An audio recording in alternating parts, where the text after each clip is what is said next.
Yo, doing my reactions, live reactions for every pick. I'm at work right now.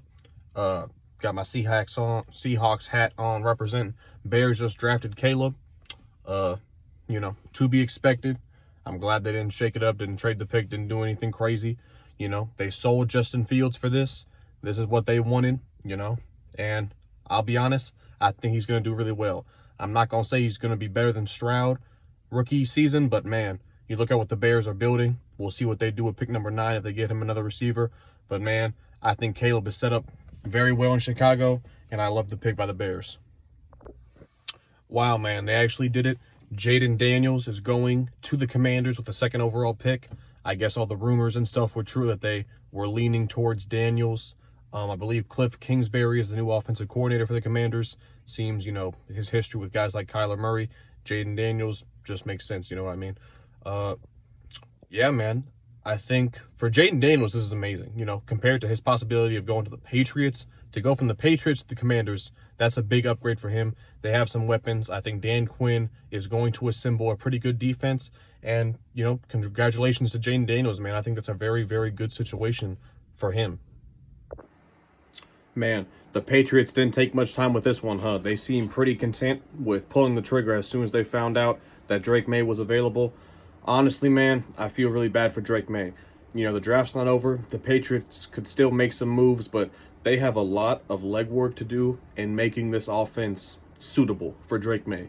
Because as the way I see it right now, he's going to struggle mightily in year 1. The Patriots were the worst destination for any of these young QBs to go.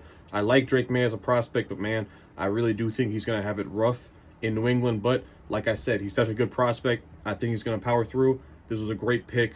Great scenario for the Patriots. Yeah, man. Marv at number 4 to the Cardinals. Makes sense, man. The first 4 picks are out the way. Pretty much to be expected, The Cardinals were able to just stand pat at number 4 and get an A-plus player. My number 1 player in the entire class. I'm not going to say that Marvin Harrison is going to change life for the Cardinals, but man, it's tough not to applaud a pick like that when you're able to add a generational, and I know we say that word a lot, but generational talent, the best wide receiver prospect I've ever seen. Put him in that offense with Kyler Murray, Trey McBride, got some other weapons, Michael Wilson, Greg Dortch. Amazing pick for the Cardinals. Wow, wow, wow. I did not see this coming whatsoever. I'm not sure if I ever had the Chargers drafting Joe Alt. What this means is everything is done for now. All the other picks are screwed. Brock Bowers has officially fallen. I'm not sure where he's going to end up, but man, the Chargers just made the first groundbreaking move. By the way, it's a great pick. I love the pick. Joe Alt is the best lineman prospect in this draft, might even be the last draft too. He's an amazing player. I think that's a great Jim Harbaugh pick. I like that they didn't trade this pick because they're not going to find a guy of Joe Alt's caliber down the draft. And for Joe Alt, man, he gets to protect Justin Herbert. Wow, what a move. Man, I can't believe Brock Bowers is actually falling. I wonder who's going to draft him. I was wrong about that on my little prediction video. But man, great pick for the Giants, Malik Nabers. It's funny because he was kind of throwing shade at Daniel Jones in like a pre-draft video or something. But look, man, Malik Nabers, a lot of people, well, I won't say a lot, some really informed people consider this guy to be the best wide receiver in the entire draft class, okay? We know the Giants need playmakers. Joe Alt is off the board, which means I love this pick for the Giants. It was between Malik Nabers and Brock Bowers, and I mean, that's a toss-up, honestly. You already got Darren Waller, so it's hard to argue against this pick if you're the Giants, man. Great selection. Oh my goodness, wow. I was not expecting this whatsoever, but Titans at number 7 select J.C. Latham. I understand this. It's very clear that Joe Alt was their guy. They were going tackle the entire way, but now that the Chargers did the unexpected, they took Joe Alt, that left the Titans in a very sticky spot, right? J.C. Latham at 7, it's probably a reach, if we're being honest with each other. He's not really a left tackle in my opinion. He is a pure right tackle, but maybe the Titans have a different vision for him. Look, they clearly need a tackle, and they took the best one available. I'm not going to critique that too hard, especially when their guy got swept out from under him. It's a good pick for the Titans and a great landing spot for J.C. Latham. Oh my God! The most shocking pick of the first round. I'm calling it now. Wow! Michael Penix. I want to double check this just to make sure almost, but man, Michael Penix to the Falcons. Wow. I have to spend more than 40 seconds on this. Okay, first of all, this is the highest anybody, including myself, has seen Michael Penix mocked. I'm so happy for him. And he's in Atlanta. I live in Georgia. I'm very happy for this. But, man, a shocker by the Falcons. They passed up on Dallas Turner, went for a quarterback. Wow. But they paid Kirk so much money. Honestly, I really don't understand it for the Falcons. I'm happy for Michael Penix because I'm a Michael Penix fan. But if you're the Falcons, you just signed a guy to a ton of money and you're already drafting his replacement before he's even played one game. I'm not sure. Do you want Michael Penix, the 24-year-old, to sit for 2 years? Because that's what he's probably going to have to sit for. I'm really not sure. But, man, what an exciting pick. A-plus draft for the Bears. I'm still shocked from the Michael Penix pick, but, man, the Bears, they did their thing. Honestly, I said that the best possible thing they could do was picking Caleb and Odunze, and look, that's what they did.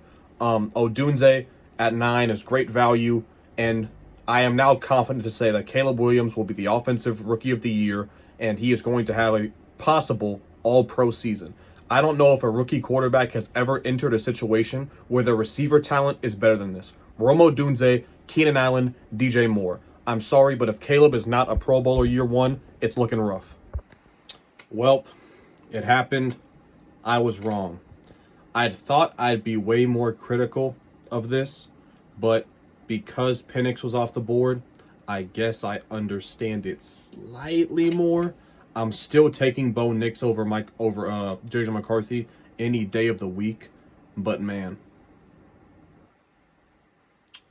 honestly, man, and the trade. They traded several picks to move up one spot with the Jets. The trade in itself is also terrible. Look, guys, I don't like JJ McCarthy as a prospect, but it's undeniable that the Vikings were the single best spot to go for any quarterback in this draft.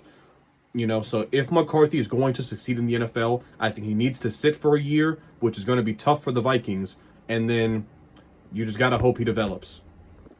Man, Brock Bowers continues to fall, and I'm absolutely shocked. But the Jets draft Olu Fashanu at number 11 after trading back with the Vikings. It's an amazing pick by the Jets, and it's an even better pick because of the trade. So I'm probably going to give this an A+ for the Jets.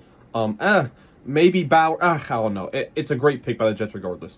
Would I have probably taken Brock Bowers? I'm not sure. But the Jets did exactly what I said they should do. They are ensuring that they will have a franchise tackle now moving forward past Tyron Smith because he's old, he's injury prone. Who knows what's going to happen? Olu Fashanu protecting Aaron Rodgers in the very near future. Oh my God. 6 quarterbacks in the top 12. Man, wow. Wow, it actually happened. We don't got to worry about, is this guy going to fall in the second round? Is somebody going to trade into the second round to get this guy? Fuck no. All 6 went in the top 12, and honestly, I'm not mad at it. It was a great quarterback class. People were hating on it, but clearly the NFL GMs, they believed in it. I'm going to spend a little bit longer talking about this.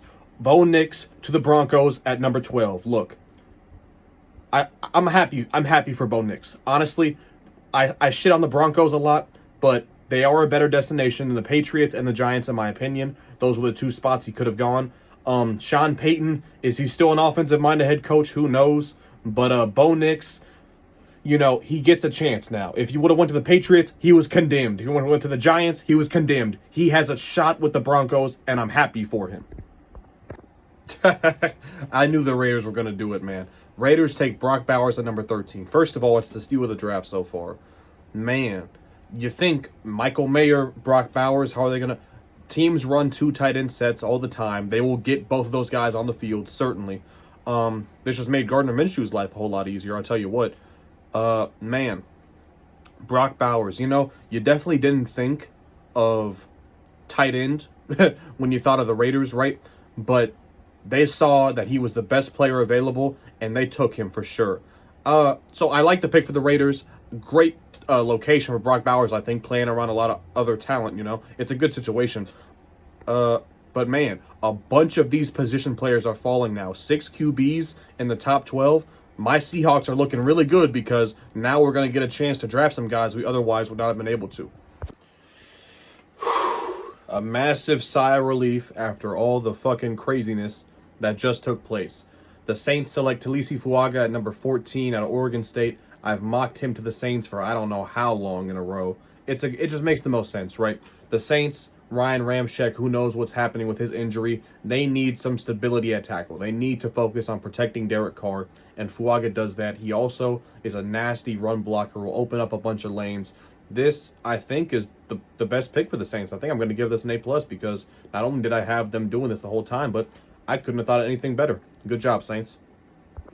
Fuck! The Colts took Laiatu Latu from my Seahawks. The first defensive player is the 15th pick. That is insane. Man. Wow. I can't believe it took that long. But Laiatu Latu, yeah, he has a good... Oh my God, the Seahawks are getting Dallas Turner. Sorry, I just realized that. But Laiatu Latu is an amazing prospect. He's a little older, but he is a finished product. I think he's going to come in day one and be a menace on the Colts defensive line. I'm kind of shocked they did not choose cornerback here, but hey, when I'm sure they were not expecting to have Laiatu Latu as an option right here. So it's a great pick by the Colts. Laiatu Latu going to a good team, and I expect him to be a front runner for Defensive Rookie of the Year. I hope my Seahawks don't draft Byron Murphy.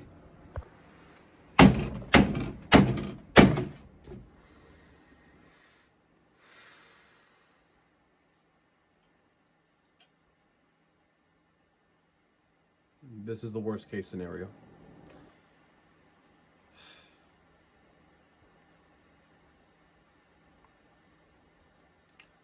Dallas Turner on the board.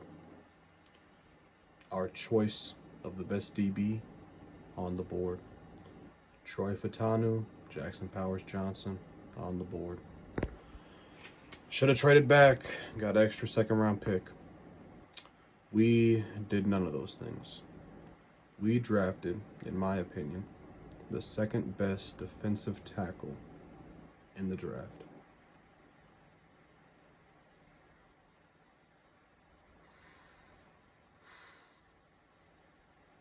It's the worst pick besides J.J. McCarthy.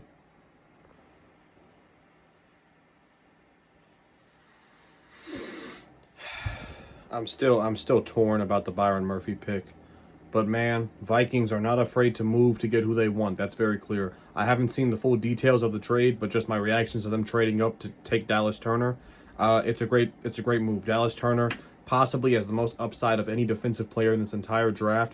The Vikings saw that. They knew they couldn't pass up on him, and they traded up in order to acquire him. It's a great move by Minnesota. They lost Danielle Hunter to the Texans. They replaced him with Jonathan Grenard, or is it something like that. And then they draft, Dallas Turner to bring that in. It's a great move by the Vikings. If they would have drafted Dallas Turner at 11, I would have been, excited about it. But at 17, it's great value. The Bengals just drafted Amarius Mims with pick number 18. This makes sense, It's between Amarius Mims, Troy Fautanu, Graham Barton. Amarius Mims certainly has the most upside as a future left tackle in the NFL. He has not a lot of experience, so he's probably going to have to sit back and learn for a year. But that's okay because they went and got guys like Trent Brown out of free agency. So I like the pick by the Bengals. They did not take the wide receiver. They went with the option of protecting Joe Burrow long-term, and I like this decision. I think it's the best tackle they could have taken in terms of long-term projection, and Amarius Mims, it's a very good landing spot. Wow. Rams select Jared Verse at pick number 19 over Dallas Turner. Dallas Turner has officially slid in this draft. I'm not sure why. Maybe some teams just don't think he's as finished a product as guys like Verse or Laiatu Latu. For the Rams, this is a very good pick.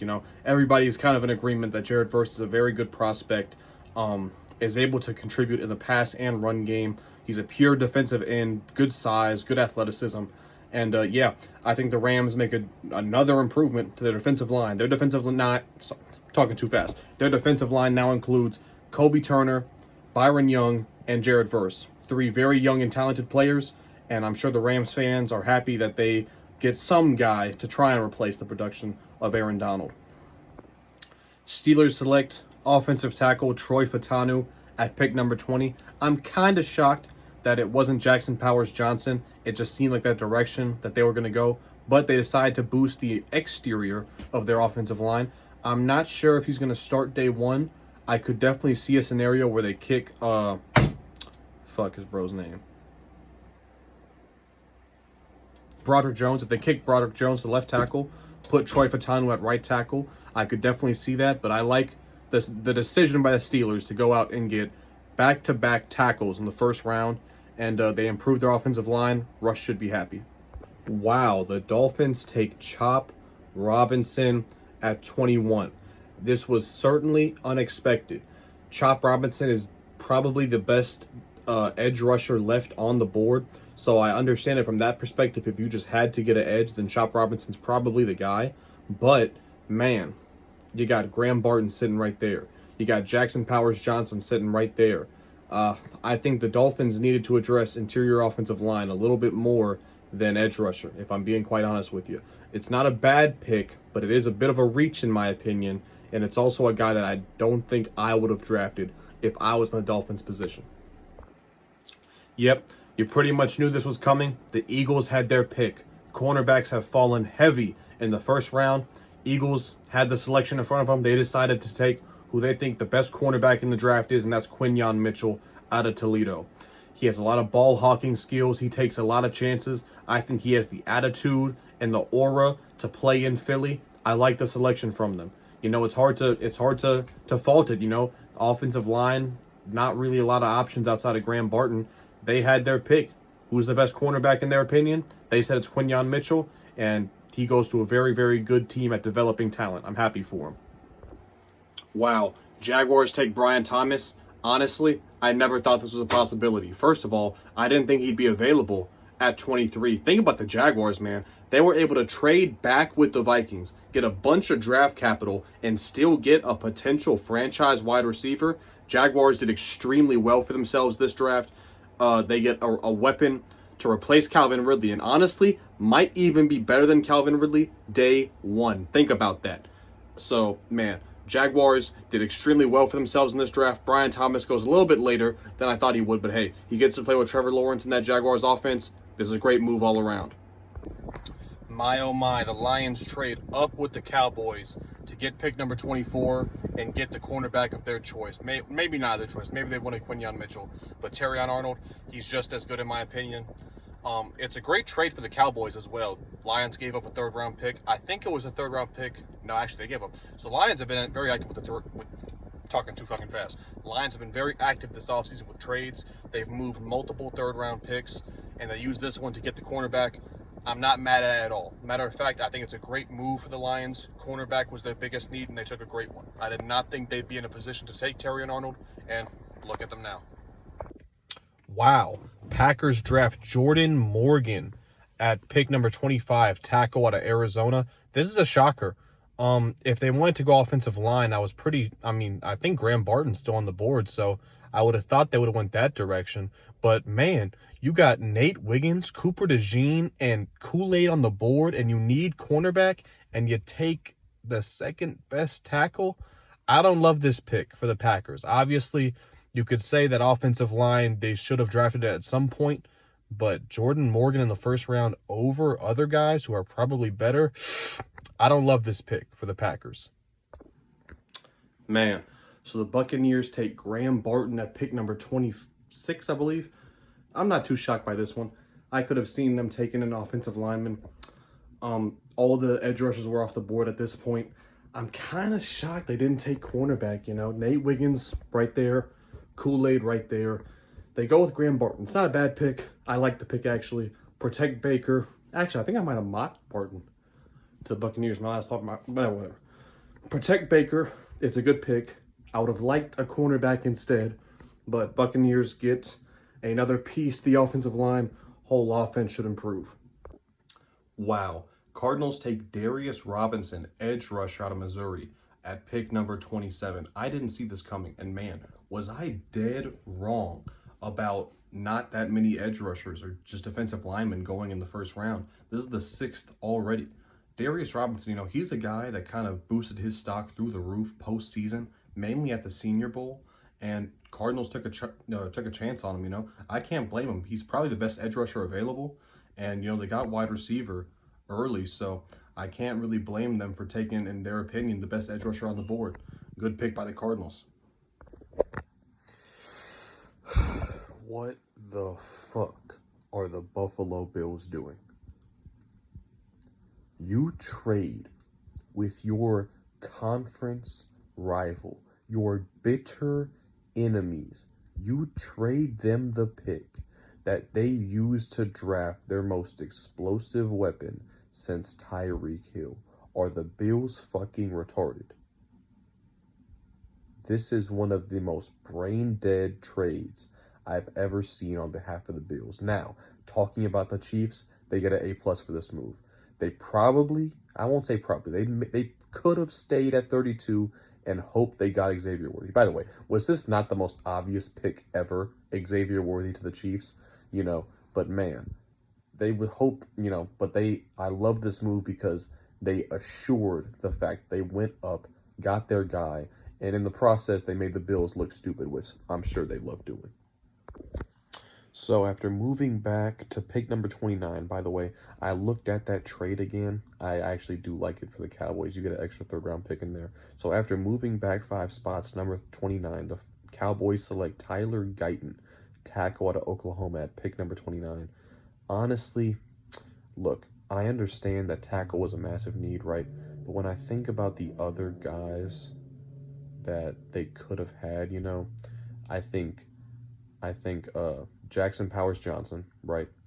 Probably is a better player than Tyler Guyton. I think of Kool-Aid, Nate Wiggins, for example. Like, I do think there are some other directions they could have gone besides Tyler Guyton, but I don't know. I understand they need a tackle, right? But some about this just feels like, Tyler Guyton, the first round, it's some about it. I don't know. Next up, we got the Ravens taking Nate Wiggins at number 30. This is undoubtedly one of the steals of the draft, man. You pair Nate Wiggins with Marlon Humphrey? Are you kidding me? The Ravens secondary just got even scarier. Kyle Hamilton, Marcus Williams, Nate Wiggins, Marlon Humphrey. We're talking about one of the best secondaries in the league. Nate Wiggins, I honestly don't know how he fell outside the top 15. Well, okay. I don't know how he fell outside the top 20, let alone top 25. 30 is insane value. And also, since there's not a single offensive lineman I could have thought of them taking over Nate Wiggins, this is an A+. An excellent move by the Ravens, and Nate Wiggins is going to a great spot. Next up, man, we got a shocker. Ricky Pearsall to the Niners at number 31. This is really shocking, man. Kool-Aid McKinstry is on the board. You need cornerback, and you pass on him. I thought they'd take a receiver, but in round 2. But, I mean, if you're going to take a receiver, A.D. Mitchell, Troy Franklin, Ladd McConkey, Xavier Legette, according to most people, including people that know a lot more than me, Ricky Pearsall, he's good, but it's a reach. I feel like it's an undeniable reach. I feel like more people had Ricky Pearsall in the 3rd round than in the 1st round. So I don't know if I like it in that way. But also, this tells me that they're probably looking to move Brandon Ayuk or Deebo Samuel. I mean, why else would you take a receiver in the 1st round if those aren't your intentions? You know what I mean? Last but not least, we got the Bills trading back a fucking again. And we got the Panthers moving up 1 spot to get their guy, Xavier Legette. I like this move by the Panthers because, the Bills certainly could have taken Legette. And it's also a good move by the Bills, because they can still take A.D. Mitchell if they want. But the Panthers move up. They get their guy, Xavier Legette. Massive, big body, DK-type body and build, which is insane. But, the Panthers get Bryce Young another weapon, which I love. You now got Xavier Legette paired alongside Deontay Johnson. I don't know if Adam Thielen's still there, but you're actually looking at a pretty respectable receiving core now. You still got Mingo in there. So, Panthers did their job. They went out, spent a 1st pick to get Bryce Young, a wide receiver. And that is going to conclude every 1st round reaction.